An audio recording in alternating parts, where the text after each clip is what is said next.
acontecer.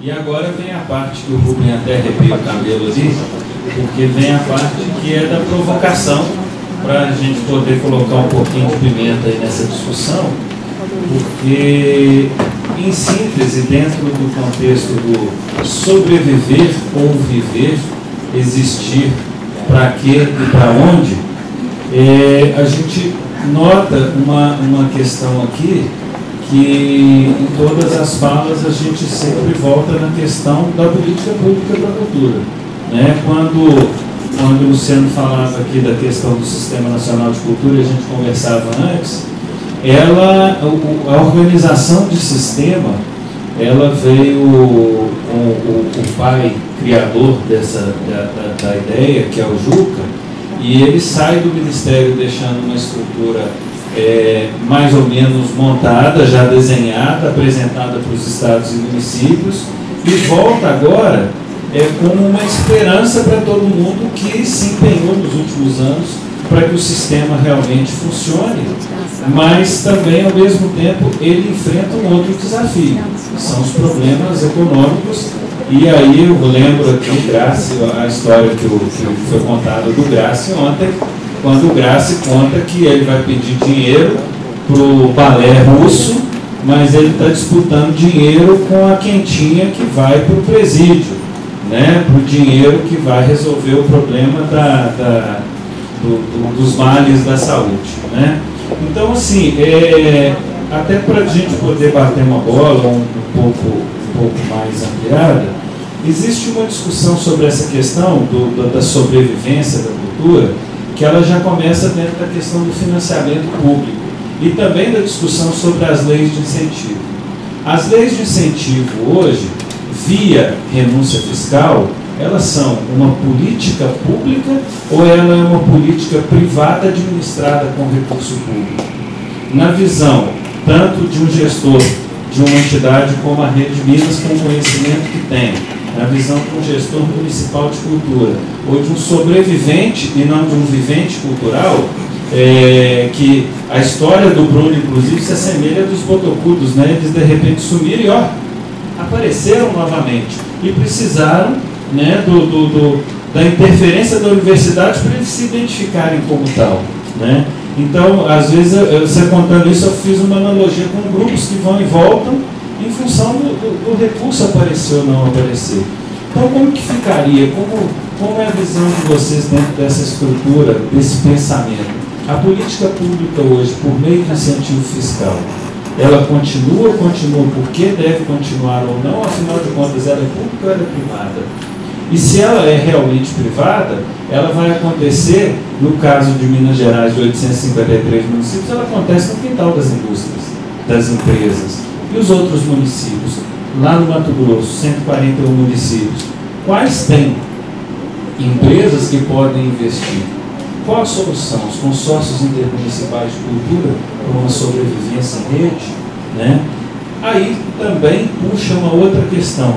A indústria automobilística, vamos como referência, ela recebeu nos últimos 30, 40 anos incentivos fiscais anuais, o tempo todo incentivo fiscal. Incentivo. Caiu o incentivo, então vamos demitir. Qual o percentual de incentivo que foi dado à indústria e os empregos gerados perto do incentivo que é dado à cultura e à economia indireta que essa cultura gera? Qual o papel do poder público sobre essa questão? Bom, eu queria saber quem quer falar um pouco sobre isso, para a gente depois discorrer, porque se for começar a escrever, que cada um vai ter que escrever tanto para depois falar, que fica um pouco dinâmico. Quer começar, Israel, você?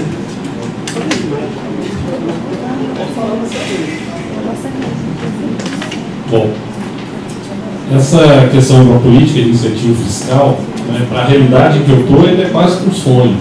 Nós tivemos no Estado uma lei, né, que é a Lei Hermes de Abreu, que existiu por 3 anos, né, e ela foi desativada porque ela se tornou mais um mecanismo de corrupção. Mato Grosso tem uma realidade ainda mais complicada do que Minas nessa coisa, nesse sentido, do que poucas empresas têm o seu CNPJ vinculado ao Mato Grosso. Então, as grandes indústrias que estão vinculadas a Mato Grosso, por exemplo, a Monsanto, as decisões são aqui no eixo Rio-São Paulo. Então, o incentivo fiscal que eles fazem é aqui. Então, a Monsanto, que ela fez ultimamente, por exemplo, ela levou uma exposição, né, que circulou o Estado. Reproduções de clássicos da pintura mundial. Então, porque não compensa para a Monsanto, né, levar o original, pagar seguro e etc. Então, não tem, né, você consegue até aprovar os projetos, como em todo lugar e tudo, só que as grandes empresas que contribuem, né, se você não tem uma lei municipal ou uma lei estadual de incentivo, um recurso federal, elas já colocaram aqui no eixo Rio-São Paulo. Então, Mato Grosso tem uma dificuldade imensa de conseguir financiamento, né? E as empresas locais, né, que poderiam, por exemplo, você tem o Grupo AMAGE.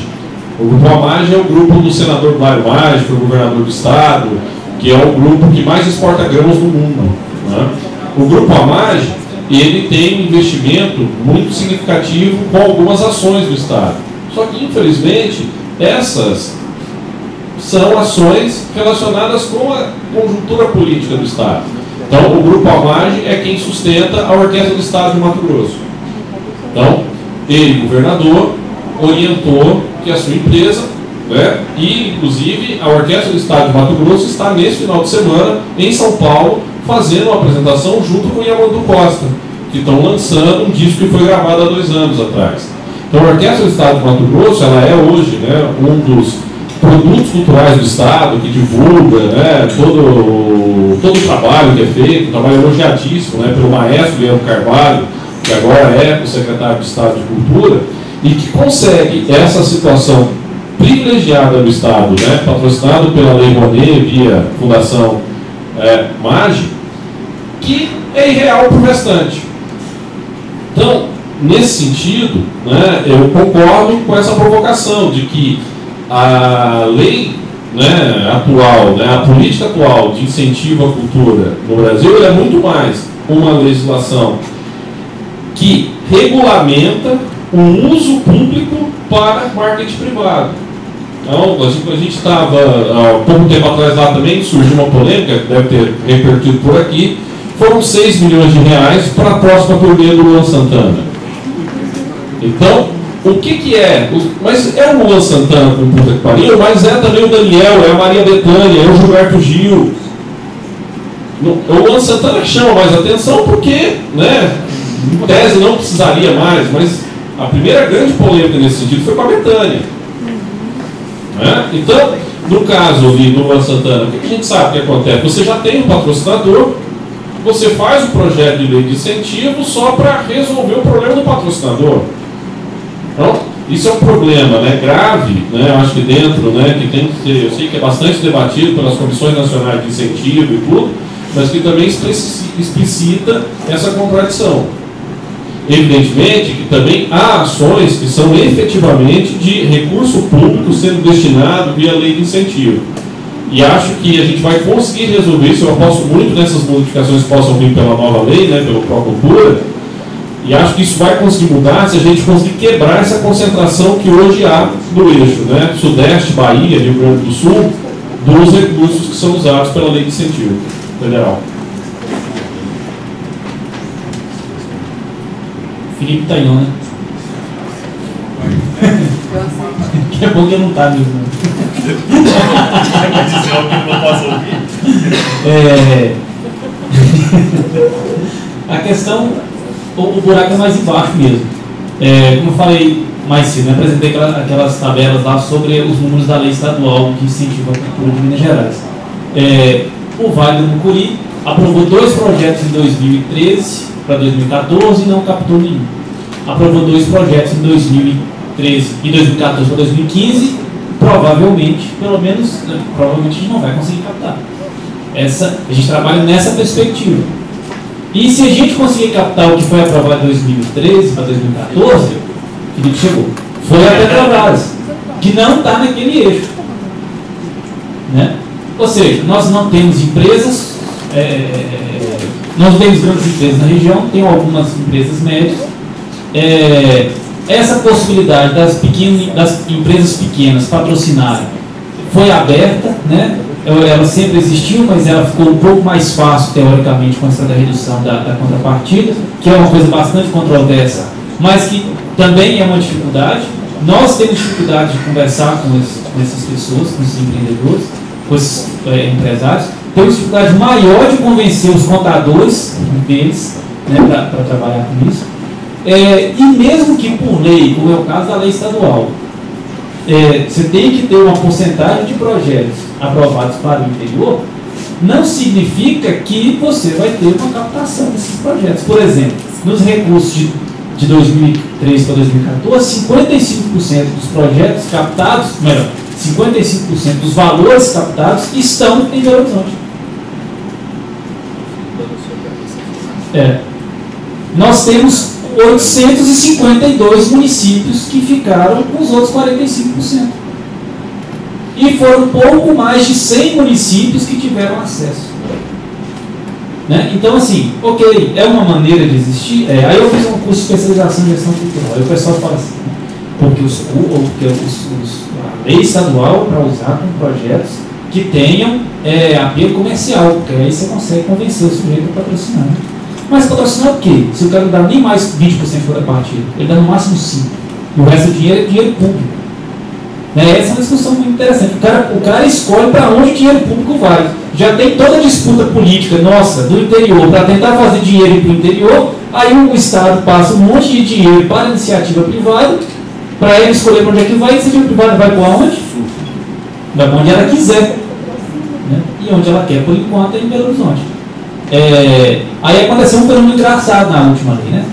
A Ambev entrou de sola no Carnaval de Belo Horizonte. O Carnaval de Belo Horizonte esse ano vai ser quase todo da Ambev. Não, foi do ano passado. Foi do passado, desculpa. O projeto, o Carnaval do ano passado foi da Ambev. Esse ano, Felipe. Obrigado, Felipe. Mas do ano passado, desculpa, foi basicamente a Ambev. Então, assim, e aí ela fala, e hoje acontece dela falar onde e como ela quer isso, como ela quer o projeto. Aí inverteu a lógica. Muitas vezes agora você alguns empreendedores sabem, né, ou quase que perguntam aos empresários como é que eles querem os projetos para o cara poder financiar. Então é muito difícil. Eu acho que sem ela é pior, né? Sem ela a gente teria uma coisa muito pior, né? Só que a justificativa pedagógica que foi desenvolvida para justificar a criação dos mecanismos de renúncia fiscal é balela.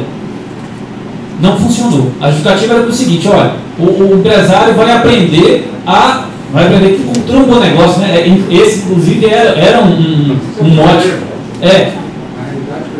Exatamente. Esse foi o primeiro mote das leis de o mecanismo de renúncia fiscal no Brasil. Cultura é um bom negócio. Né? Beleza, os caras não aprenderam que cultura é um bom negócio, sim. É um bom negócio colocar o seu departamento de marketing para usar o dinheiro de renúncia fiscal. É ótimo. Você gasta hoje, em Minas Gerais, você gasta 5% se você for uma Coca-Cola, se você for uma Petrobras, se você for uma Usiminas, você gasta 5% para fazer, né, para fazer uma boa campanha de marketing. Massa, né? Você quer ser empresário? Você já é, né? Então, assim, com a lei de... Tomara que a gente consiga usar. Com a lei de incentivo, não está bom, não. Sem ela ia ser pior ainda. Mas a gente tem que rediscutir esse mecanismo. Ele não está servindo hoje para desenvolvimento do setor cultural, principalmente no interior. Né? A gente não consegue acessá-lo. E uma outra coisa que a gente discutiu mais cedo hoje, né, enquanto a gente estava caminhando, conhecendo o Grupo Pontapé, era o seguinte: a maioria dos municípios sequer, nós nem sabemos ainda, né, uma boa quantidade dos municípios de Minas Gerais sequer acessam a lei de incentivo. A maior parte dos empreendedores culturais sequer manda projetos para a lei de incentivo. E uma grande quantidade desses projetos para na primeira análise. Ou seja, nós muitas vezes não conseguimos nem juntar a documentação necessária para encaminhar para aquele calhamaço de documento que tem que mandar para a Secretaria de Estado de Cultura.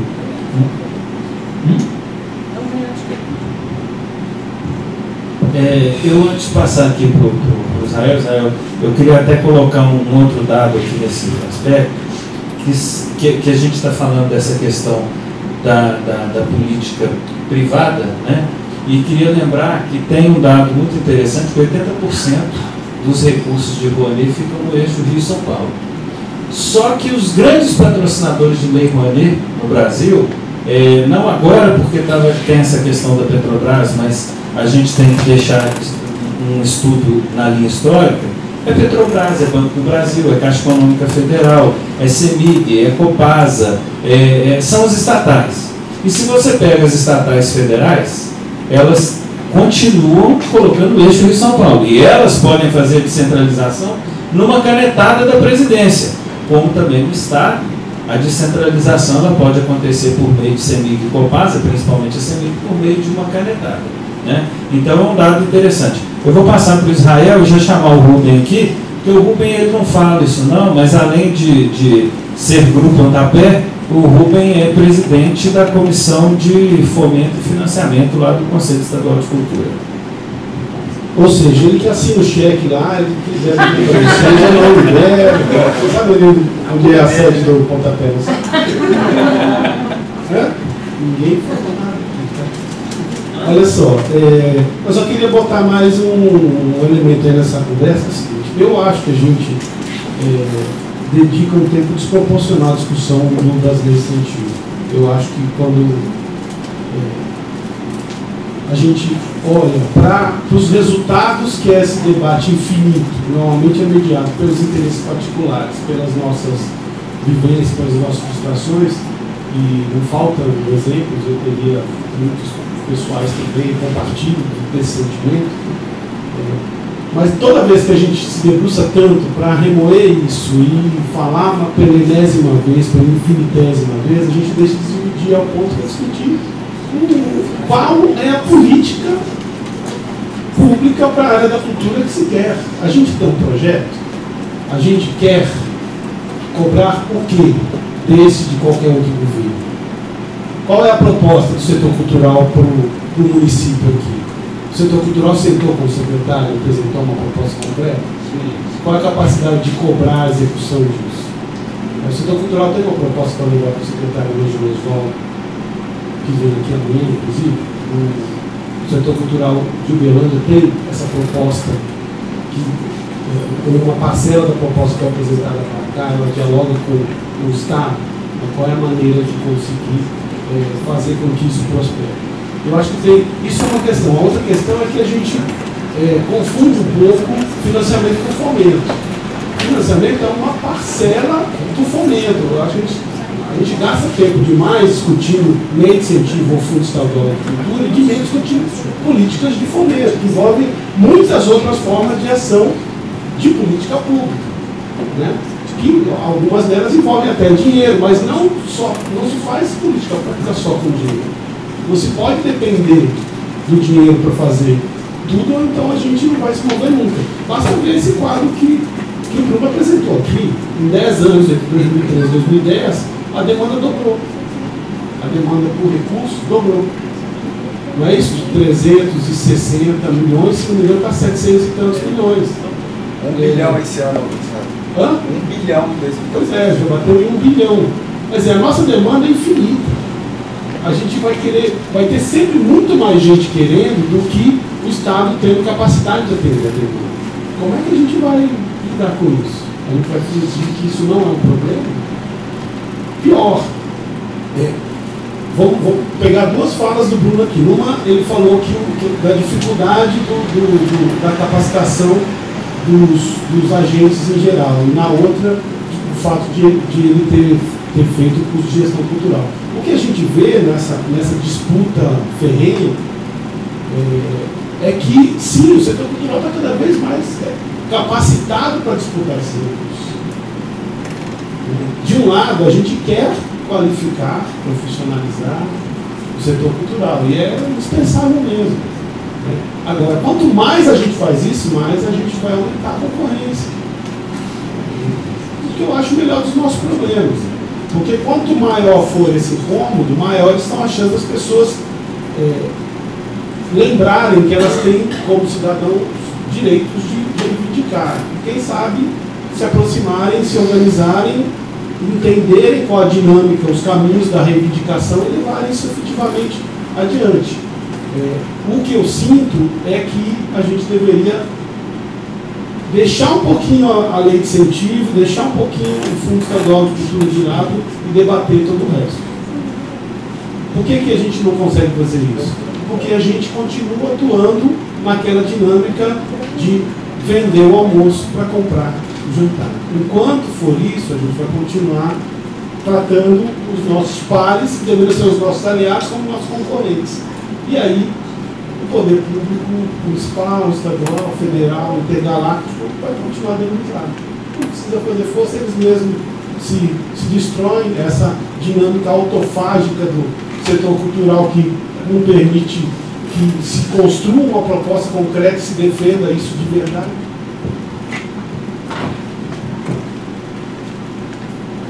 Está ficando bom. A onda do dinheiro, a onda do dinheiro.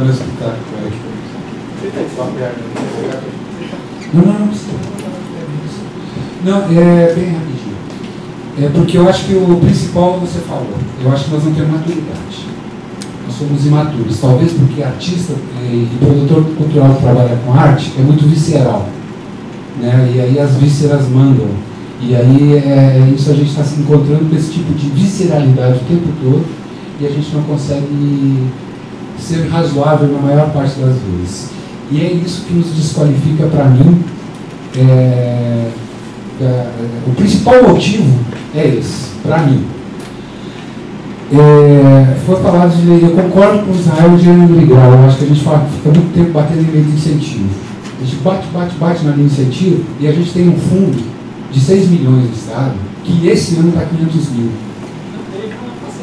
Que não teve ano passado, que tem 500 mil para esse ano, e a gente ficou batendo na lei de incentivo e a gente não teve capacidade de pegar pelo fundo. Né? A gente não fechou, nós como classe cultural, nós não fechamos uma posição política, vamos exigir um fundo a gente fala, todo mundo fala, mas uma ação concreta nunca aconteceu. A tal ponto que chegou esse lema que de verba, o governador, o Alberto Pinto Coelho, deixou 500 mil para o fundo desse ano. E nós não vamos ter fundo de cultura esse ano. Eu duvido que tenha fundo, porque o Estado está quebrado, não vai ter dinheiro para pagar funcionário. Você concorda comigo, Felipe? Está difícil, não está? Coitado do Felipe, né? Cada roubada que a gente coloca o cara ali que mata assim. Aí, eu acho o seguinte, se tem uma coisa que eu me orgulho, e é um santo orgulho, é do trabalho que a gente fez no Plano Estadual de Cultura. Eu tenho um santo orgulho. Eu posso dizer o seguinte, que o que a gente fez lá não foi, pelo menos das pessoas que eu interagi, as pessoas da sociedade civil, e nós éramos 7 da sociedade civil, desses 7, 3 estão aqui no seminário. Eu, Aníbal e Ricardo. Nós éramos, não, o Ricardo é o 8º, o Ricardo não estava, ele foi o 8º, que agregou como pelo, mas a gente fez um exercício de pensar um plano que nós estávamos em 5º, 6º, 7º lugar. O plano era para o Estado de Minas Gerais. Inclusive, ninguém podia colocar uma demanda que era da sua própria área. A gente tinha que defender a demanda da outra área do mundo. Né? Então, no plano, nós colocamos algumas coisas que eu acho o seguinte, que são fundamentais. Primeiro, a política para as artes. Qual o lugar do artista dentro desse sistema? Qual o lugar das expressões culturais, né? Aonde está o mercado de alto impacto, aonde está o mercado da troca do simbólico. Eu acho que isso tudo estava contemplado lá no plano. Segunda coisa, que eu acho que é muito importante que a gente colocou no plano, está lá, e isso eu não vi em outro nenhum lugar, que tem a ver com a lei de incentivo. Todo mundo fala, porque a lei de incentivo, a empresa coloca dinheiro, e faz mesmo, ela usa o dinheiro, a gente vê isso aqui em Uberlândia, ela usa o dinheiro para fazer o próprio negócio, e a lei, ela foi pensada assim, então, e quando o Bruno fala cultura é um bom negócio, para mim, está aí a raiz de todos os males. Ninguém, quando implantou o fundo. A cultura é um bom negócio lá, que o Ministério, isso coisa do Ministério da Cultura em 1995, 92, 93, não sei. né, para incentivar as empresas a patrocinarem, saiu o bordão do Ministério da Cultura: cultura é um bom negócio. Falar isso para empresário: cultura é um bom negócio. O empresário falou: vou fazer negócio. E aí ele começou a fazer negócio com a lei de incentivo, né? Agora, alguém ouviu falar que o Fundo da Infância e Adolescência é um bom negócio? Alguma vez? Eu sou captador de recursos. Chega no final do ano, é um parto você conseguir fazer uma empresa patrocinar um projeto na Lei Rouanet. Essa mesma figura, essa mesma pessoa que está do outro lado da mesa negociando com você o patrocínio via lei de incentivo, ele não pensa 5 segundos. É um problema moral que ele tem com ele mesmo. Meu Deus do céu, eu ainda não fiz o Fundo de Amparo à Criança. Por que ele joga aquele 1% no Fundo de Amparo à Criança sem pensar, porque ele acha que é uma obrigação moral dele? E aí ele tem que pensar que na cultura ele tem que fazer um cursinho, que na cultura tem que ver quanto que volta para a minha empresa, quanto que volta para o meu bolso, né? Isso é culpa da nossa falta de maturidade, de não ter conseguido mostrar para o empresário que nós estamos no mesmo patamar do Fundo de Amparo à Criança. Nós não estamos no mercado aí para fazer lucro. A lei de incentivo é para outra coisa. E nesse sentido, a gente propõe a criação de uma categoria de projetos na linha da cidadania cultural. Então, esses projetos, que seriam projetos cidadãos, eles têm ele tem uma pontuação diferenciada dos outros projetos que são de mercado. Então, não é que você agora vai deixar de ter projeto de mercado, pode até ter, mas um projeto de cidadania cultural, ele dá uma vantagem para mim que sou captador. Então, por exemplo, se até não está, a nossa proposta lá, você lembra, acho que era voltar 20% projetos que forem de mercado. Então, se o projeto é para a TIM fazer marketing, a TIM que banque 20% do bolso dela. Agora, se o projeto tem uma liga como é o caso desse projeto aqui da Semana da Cultura Popular, ninguém está cobrando ingresso de ninguém está cobrando para o seminário. Ele tem uma lógica que vai além da questão do lucro da exposição da marca. Inclusive, vocês não viram a marca do patrocinador nesse projeto. E é um projeto captado na Lei Estadual de Incentivo à Cultura. Então, seria um projeto de cidadania cultural. Esse projeto teria que ter uma competitividade em relação aos outros projetos que estão na linha do marketing, né? Essas duas coisas estão colocadas lá no plano, no plano estadual que a gente propôs, e que eu não sei por que não foi para a Assembleia ainda, porque foi prometido para a gente no Conselho que em novembro estaria na Assembleia Legislativa, e por algum motivo não foi. E eu queria, isso aí a gente ainda está falando, né, de lei de incentivo, de fundo e tal, que eu falei que a gente está falando demais dessas coisas. Eu concordo com o Israel. E eu acho que o que eu vou falar agora tem um pouco a ver com o que o professor Lasmar falou ontem em relação à questão da educação, e aí teve até uma polêmica entre ele e o Henrique, e aí está vendo como essa é uma questão que está difícil de definir. O que eu vou propor agora também está difícil de definir como fazer, mas eu acho que sei lá, a gente pelo menos vai tentar, se a gente vai conseguir ou não vai é outra coisa. Mas eu acho que a cultura, ela precisa se colocar como fornecedora de desenvolvimento humano e, como consequência disso, desenvolvimento econômico. Porque os projetos que são de cidadania, que têm essa linha mais cidadã, todas as pessoas que passam por esse projeto, elas saem mais qualificadas do ponto de vista humano. Então, cultura forma cidadão. A gente precisa mostrar que cultura tem valor, tem importância para a área do meio ambiente, para a área da educação, para a área do turismo, né? A gente não conseguiu, talvez pela nossa própria falta de maturidade, nós não conseguimos ainda ir para outras áreas do conhecimento e outras áreas da economia para fazer que a cultura interaja com essas áreas e seja vista também como uma solução. A gente está vivendo uma barbárie, a violência está aí, A gente sabe, por exemplo, que a música de viola, para mim, música de viola é uma coisa que pode diminuir a violência.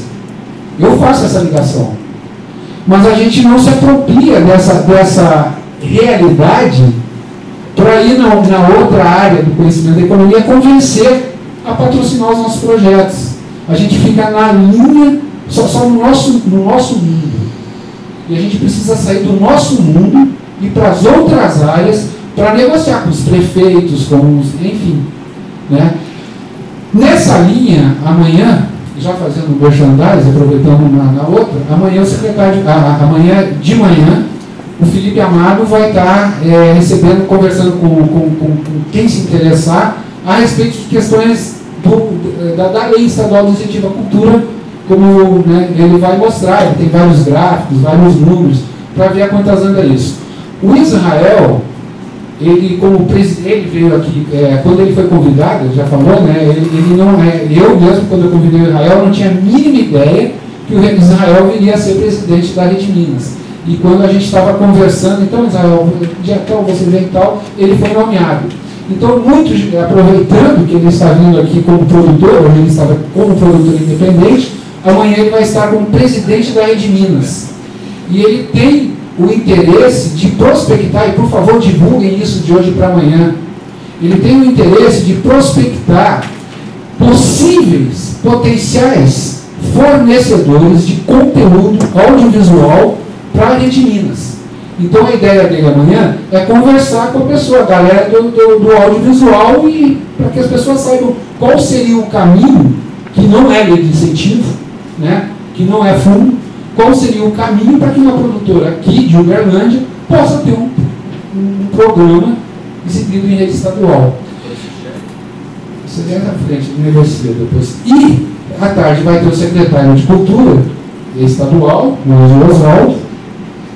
E tem dois momentos que eu acho muito importantes que vão acontecer amanhã.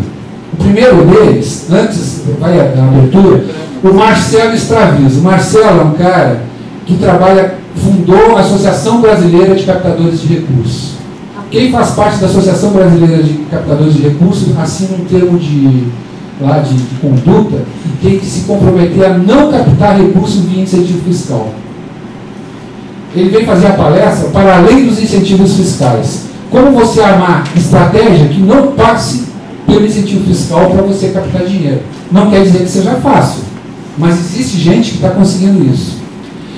E como eu falei aqui, eu acredito que a gente precisa ir para outras áreas do conhecimento e da economia. A gente aqui no Uberlândia vem tentando várias vezes, já tentou várias vezes, conversar, eu estou acabando. A gente já tentou várias vezes criar um diálogo com outras entidades da cidade. E talvez amanhã nós vamos ter uma outra oportunidade. Vai ter a palestra do Marcelo Straviz, vai ter a fala do secretário de Cultura, o prefeito vai estar presente nessa reunião, parece que o secretário de Cultura também.